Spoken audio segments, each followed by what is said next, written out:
Hi, Kris. You touched on this a little bit last night, but it just seems like every day, every game, guys are getting a little bit healthier, a little bit more comfortable in their surroundings as they come back. How are you kind of feeling about this group as that's happening? Well, we've got a lot of good hockey players, a lot of guys who are unfortunately had missed time, so they're not at their top performance. Like they're not at their best right now, and that's normal because I think practices, playing games, all that stuff is important. And as they get more time practicing skating, being on the ice, playing high competition, they're going to elevate their game. And you saw the steps that Frederick, Kane, Klingberg have done these last couple of games. They're only going to continue to get better. I certainly hope so. That's what I anticipate. We've got other guys who are just coming back too that have been missed. So not only them individually, but also collectively on who they're playing with and getting some cohesion. Leon's missed a significant amount of time. Now he's playing back with Podkolzin and Arvidsson, a line that was really good before the injury. So, they've been good, but they certainly can be better. You can go through the lineup and all those situations. So we just want to, hopefully we're getting better. Hopefully we're continuing on the rise. What's this process or experience been like for you as a coach to every day not maybe know exactly who's going to play and try to work things through as guys come back here? Well, the last couple of weeks of the regular season, I'll tell you, it was difficult, not knowing what was going on, who was coming, long-term injury reserve, when can we call up somebody from the Bakersfield, just the complexities. There was many of them. So right now it's settling down because I know who's available, I know who's healthy, and we've got many guys. Obviously, we're missing Ekholm, which would have been nice to have him part of our group. But now we got difficult decisions on who to take out, who gives us what, and not necessarily we're always taking, sometimes a better player's getting taken out of the lineup, but it comes down to a role or what do we need and where would that player play and who's he playing with, and you need a certain amount of speed or physicality to play as a group. So it's unfortunate. It's a difficult situation because I think we've got several good hockey players that aren't in our lineup right now. Kris, you mentioned Klingberg. Has it been difficult as a coach knowing what you've got in Klingberg? Because when you first got him, he had the hip, problem, and he was playing his way back into playing. Then he got hurt, and came back, got an infection. Has it been difficult for you? Yeah, he's hardly played any hockey for over a year, and he's making his comeback with us in the regular season. No training camp. Obviously, he was on the ice quite a bit, but it's not the same level. Junior practices with teenagers than it is playing a regular season game in the NHL. But again, with all those players that we've been talking about, the more time that they're on the ice, more the games they get, they're going to get better. And Klingberg was still maybe not 100%, but still feeling like he can get stronger and better. And now he feels probably the best he's ever felt. And one thing that we felt confident with putting him back in the lineup was here's a guy that's played a lot of NHL games, playoff games, knows what that is about, and is not going to fade with the pressure.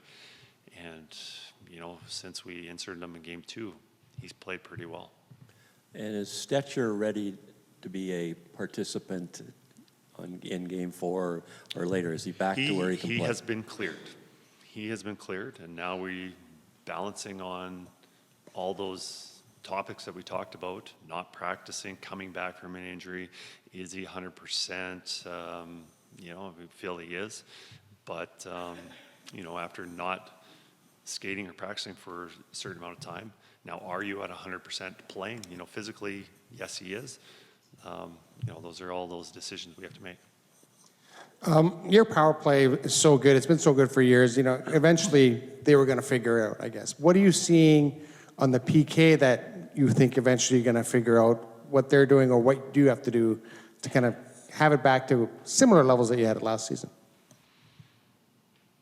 For the most part, I think about a minute and a half of both those penalty kills went about as good as it could have went. The entries were difficult. Didn't give up much. Gave up 2 scoring chances. And, that often sounds bad when I say we gave up 2 scoring chances, 2 goals. That's on the goaltender. Absolutely not. But the second one, we got caught out there with many failed clears. And then we're a little bit tired, and then they're able to score on the entry. The other one is a wrist shot from the point. It's not anything that beat our system. So it just comes down to execution. I think we talked about 5-on-5, how in games 1 and 2, I thought we did a lot of good things, but we're making some big mistakes. I see that with our penalty kill too. Overall, I think it's pretty good. It's about 95% on being outstanding. But that 5%, we're having a breakdown, and it's obviously costing us. And if you have a breakdown against 5 skilled players like they have right there, very dangerous, they're going to capitalize. We just got to eliminate those breakdowns. Leon talked yesterday, obviously, how big the win was, but it's about following it up tomorrow and trying to get this thing back on level grounds. I guess you guys have pretty playoff-savvy team in there. Have you parked that one and obviously focusing on the importance of tomorrow now? Oh, absolutely. Playoffs, you got to have a short-term memory. Whether you win or lose, it doesn't matter. If you have a big victory, the other team's going to come out stronger, whatever it is. You just need to win the next night. And, going after tomorrow night, if we're down 3-1, that's not ideal. 2-2, all right, this is a 3-game series after this. So, yeah, last night was a big one. Tomorrow's going to be a big one also. Jake Wallman was kind of joking with us about the deep pairings at morning skate yesterday, saying that Paul Coffey was maybe messing with us a little bit and such. I think maybe you messed with us a little bit too with some of the lines there. Are we kind of in a spot in a playoff series where every little detail can matter and every little advantage and those sorts of things? I don't know what games we're playing, but like to play along, I guess. No, I think it's important to, we've got a strategy, and LA has a strategy also, and I guess at this point of the season, it's every little advantage you can have is very important. So, we don't want to disclose, I guess, all our injuries, as we're not as transparent as we are in the regular season. I guess maybe in the our lineup, we're not as transparent also because there's a lot on the line. Who's starting in net tomorrow?